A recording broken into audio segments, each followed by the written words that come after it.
Всем привет! Сегодня мы будем шить декоративную подушку в виде совушки. Выкройку я оставлю в описании под видео. Для этого нам понадобится хлопок и плюш. Из хлопка мы вырезаем одну такую деталь совушки и одну деталь вырезаем из плюша. Также из плюша мы вырезаем два крылышка. Глазки я буду вырезать из белого фетра. Вы можете использовать белый хлопок, но лучше в два слоя использовать, чтобы ткань не просвечивала. Для зрачка также буду использовать черный фетр. И клюв тоже буду делать из фетра. Вы все эти детали можете делать из хлопка. Отличие лишь в том, что когда мы будем пристрачивать детали из хлопка, нужно пристрачивать зигзагом все, чтобы края не крошились ткани. Если из фетра, то мы пристрачиваем обычной строчкой. Детали совушки мы вырезаем с припуском. Вы можете разложить на ткани в полную величину, допустим, вот так вот, с учетом припуска. Либо сложить ткань вдвое, вот так вот, сгиб. И вот таким вот образом также с припуском вырезать. У меня припуск будет небольшой, где-то полсантиметра, у меня такой отрез остался. Вы делаете припуск 0,7 мм либо сантиметр. Хлопок можно использовать любой, у меня это бязь. Красивее смотрится, если брать бязь в мелкий горошек, либо в обычный горошек. И отлично сочетается с плюшем любых цветов. У меня сейчас будут такие звездочки. Вырезаем.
Вот такие детали у нас должны получиться.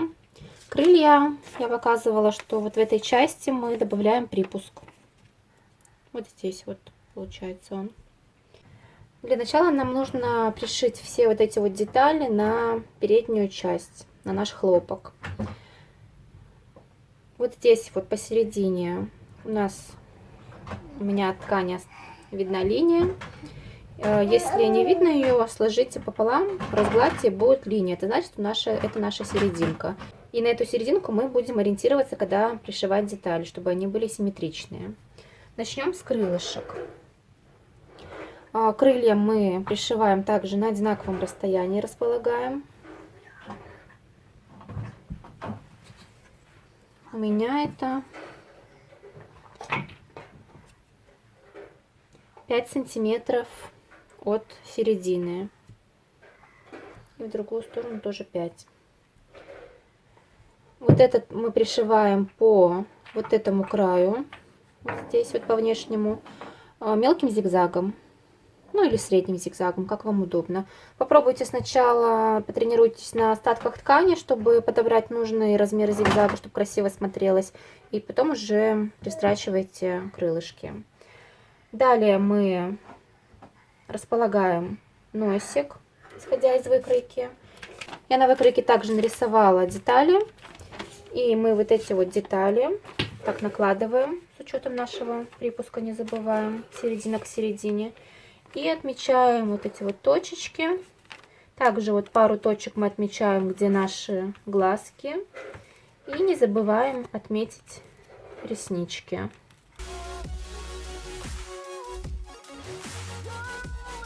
Вот так вот получается. И на эти точечки мы будем ориентироваться. Вот здесь 2 точечки, это наш нос, наш клюв, нашей совы.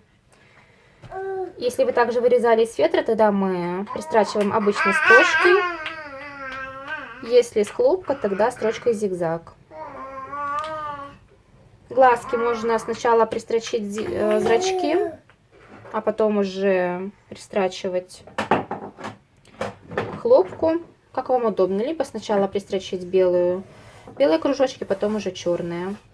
Реснички вы можете вышить нитками мулине, а можно просто проложить прямой строчкой на швейной машинке черными нитками. Либо усиленной строчкой, если у вас есть, чтобы больше выделялись реснички. И также вот эти вот кружочки, если вы вырезали из хлопка, тогда пришиваем зигзагом. Если из фетра, тогда обычной строчкой по кругу.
Теперь я хочу прострочить реснички.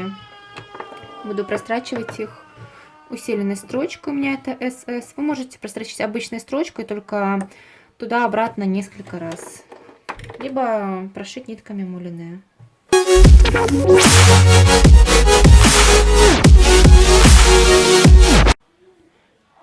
Вот такая вот получается строчка.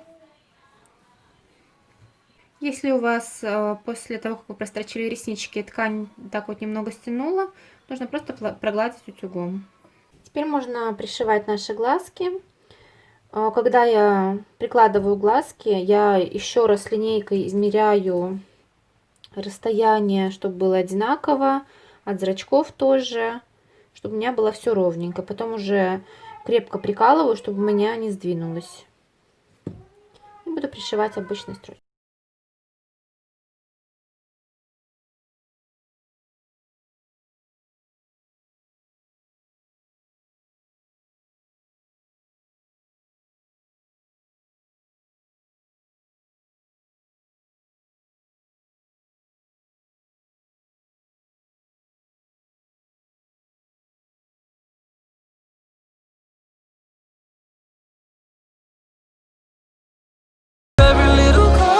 Вот так вот у нас получилось. Если вы пришивали зигзагом все элементы, тогда обязательно мы после того, как каждый раз пристрачиваем перед глаза, нос, мы хорошенько разутюживаем, проглаживаем утюгом, лучше с изнаночной стороны. Если делали из фетра, не забываем, что фетр гладить нельзя. Также либо через ткань гладим, либо с изнаночной стороны, чтобы у нас наша деталька была ровная. И после того, как у нас все уже готово, мы прогладили, можно соединять наши детали. Кладем плюш лицом вверх, аккуратненько расправляем. И накладываем нашу хлопковую часть. Лучше сделать так, потому что легче по хлопку строчить, чем по плюшу. И скалываем булавками по всему периметру. Если плюш окажется чуть-чуть больше, это ничего страшного. Плюш он растягивается в процессе шитья. Поэтому скалываем булавками. Потом, если что-то лишнее будет, после того, как прострочим, тогда можно уже.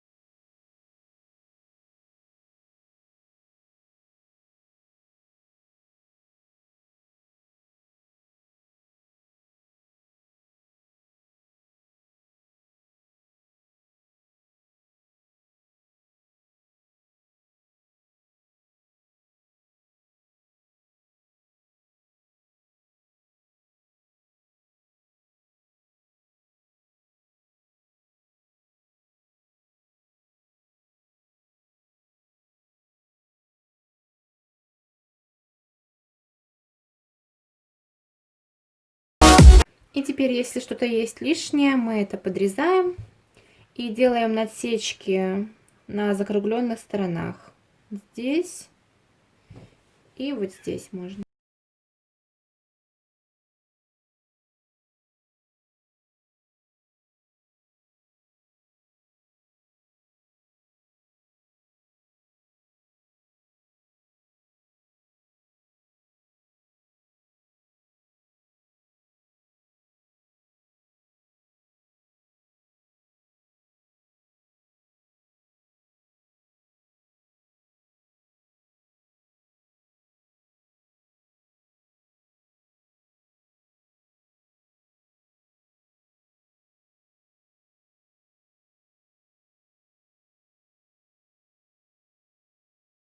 Можно аккуратненько прогладить через ткань.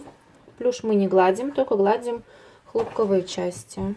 Теперь можно набивать нашу совушку. Я буду использовать холофайбер в виде шариков.